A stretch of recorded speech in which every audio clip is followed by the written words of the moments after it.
seems so recently that Ireland was being held up as a model for small countries in Europe to follow. But today, in its second budget in 5 months, the government there raised taxes, cut spending and forecast that the economy would shrink by a hair-raising 8% this year.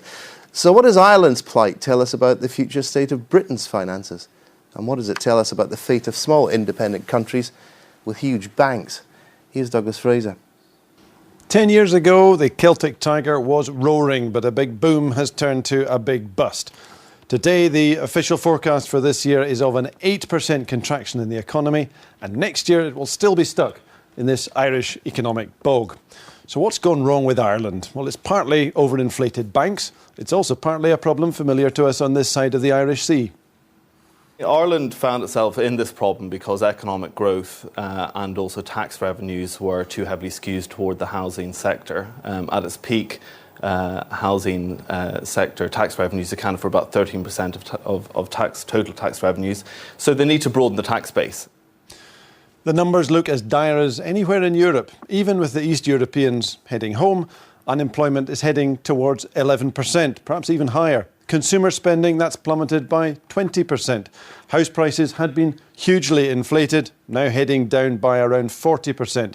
And here's the problem that's causing the most acute concern just now. The government's tax receipts down 23%. Now, all of them are familiar problems in Britain. The deficit is not far off Britain's in its scale. But the response from Ireland's finance minister with today's emergency budget in Dublin's Dáil, well, that goes against the international grain. As Minister for Finance for the past 10 months, I have submitted one budget and 2 rounds of expenditure adjustments to this House. Economic turmoil throughout the world and in Ireland dictated these measures. The measures that I am bringing forward today will complete this process for 2009.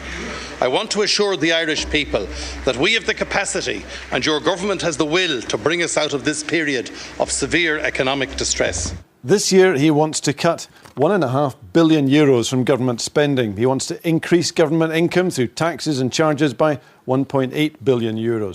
A levy on income tax, that's been doubled. Well, next year he's looking to spending cuts of more than €10 billion. And how? Well, a real cut in public sector pay looks very likely. Now, why does this matter to us? Well, Ireland has been a good customer for our exports. It imports 80% of what it consumes. Politically, Ireland was held up by Alex Salmond, along with Iceland and Norway, as a crucial part of the arc of prosperity, making the case for nimble, small nations thriving in a globalised economy. But leaving aside Scotland's constitutional debate, does Ireland's plight hold any lessons for Britain? Well, let's start with the differences. Ireland cannot do what Britain has done, letting its currency fall, making Britain more competitive, Ireland less so.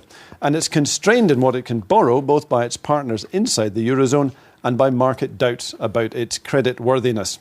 But what it's doing is paying the price of recession now, taking the harsh medicine on its public finances while others try to splurge their way out of trouble.